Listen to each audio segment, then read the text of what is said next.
Cristóvão do Espírito Santo. Cristóvão do Espírito Santo. Tudo bem, doutor Cristóvão? Boa noite. Boa noite, Paulo. É uma honra estar aqui com você. Tenho certeza que teremos um programa bastante proveitoso essa noite e parabéns pelo jornalismo inovador da TVC. Como foi afirmado aqui, Paulo, infelizmente, o próprio policial fica numa situação difícil. Se a Suprema Corte do país entende que a Lei de Segurança Nacional está em vigor e a aplica em inquéritos, né? E como foi dito aqui pelo colega, inquéritos em que é vítima, promotor, delegado e juiz ao mesmo tempo, muitas vezes na mesma figura, no mesmo ministro. Se o STF aplica essa legislação, ela tem que valer também para outras situações. Então, na verdade, quem está trazendo na interpretação desse fato jurídico é a própria Corte Suprema. Então, o policial está sendo vítima desse processo, desse sistema que foi construído no Brasil nesses últimos meses, nesses últimos anos, e eu entendo que punir o policial é ainda mais injusto. Ele está seguindo exatamente as diretrizes do Supremo Tribunal Federal, que em mais de uma ocasião, em mais de uma situação, tem aplicado a Lei de Segurança Nacional. Agora, a lei é esdrúxula, precisava ser revogada, mas não foi. E a Corte Suprema aplica. O que eu acho injusto é a corda estourar do lado mais fraco, que é o lado policial, que tentava aplicar uma lei que, segundo o Supremo, está em vigor. Só um esclarecimento, Daniel Silveira é o deputado que foi preso, também de forma abusiva. O caso do jornalista Oswaldo Eustáquio é ainda mais absurdo. O Oswaldo Eustáquio foi preso depois de fazer uma investigação jornalística, ele é jornalista com carteira, com todos os registros, um jornalista profissional. Ele foi preso para fazer uma investigação sobre o ministro Supremo e foi preso em decorrência disso.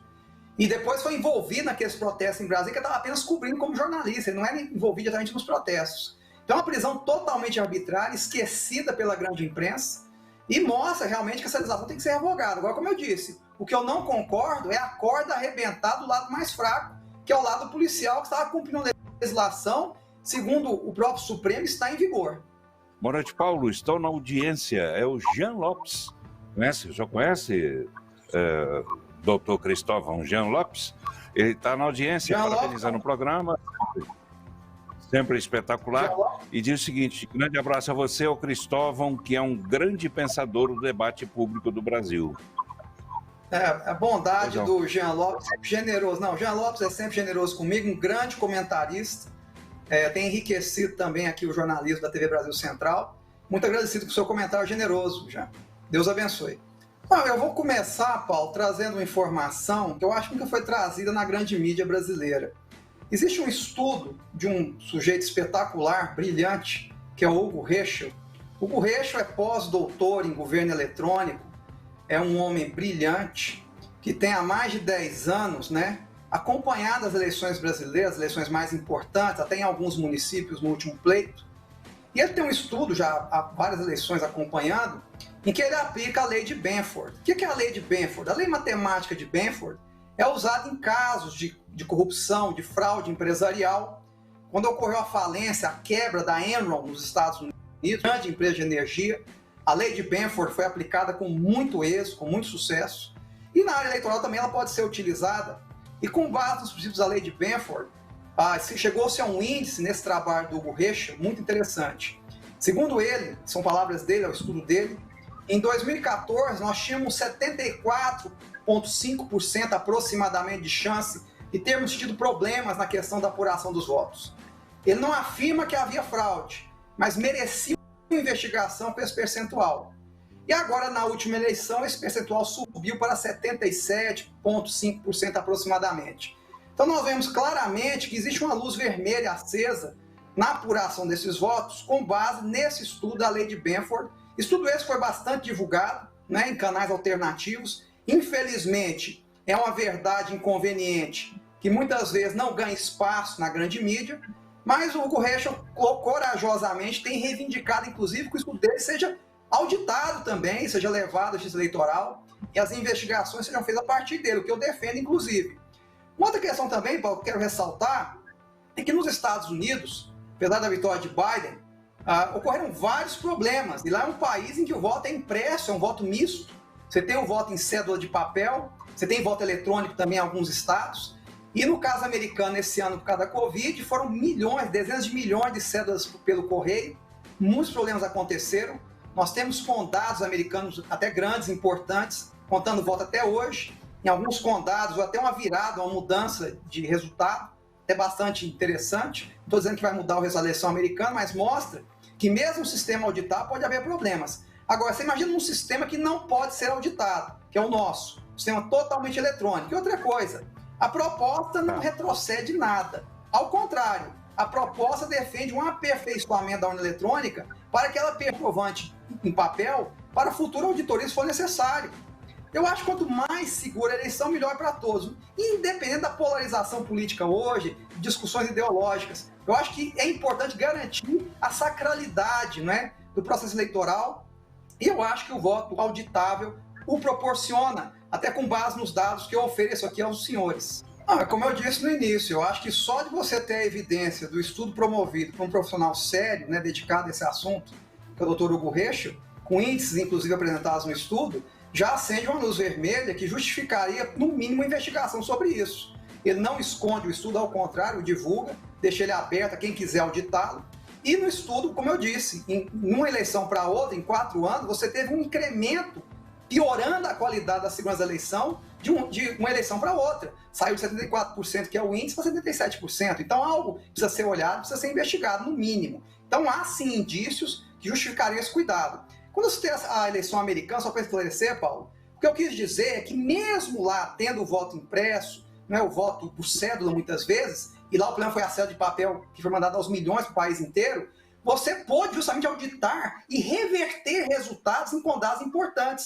O que não aconteceria no Brasil, dificilmente aconteceria. Porque, na verdade, o sistema é todo digital. Você não tem como aferir como é que esse processo ocorreu. Outra coisa, no mundo em que os hackers invadiram, por exemplo, agora nos últimos dias, invadiram o sistema de distribuição de combustível dos Estados Unidos. Pararam metade do país por vários dias. Imagina se o nosso sistema está completamente blindado a isso. É claro que não, é ingenuidade. Então, você ter um sistema que permita essa auditoria de uma maneira analógica é produtivo, sim, e merece ser atendido e observado. E volto a dizer, estudo que dá um alerta sobre o risco de fraude na eleição brasileira existe, só que infelizmente é ignorado porque é uma verdade inconveniente. Com relação à cloroquina que foi citada, só para destacar, uma empresa finlandesa recentemente informou que conseguiu um medicamento patenteado agora nos Estados Unidos, que ela buscou a patente, com base na cloroquina, na ivermectina, e com bons resultados na fase inicial da doença. Então, as verdades são sujeitas a serem contestadas, né? Não há absolutos em ciência, a ciência não é dogmática,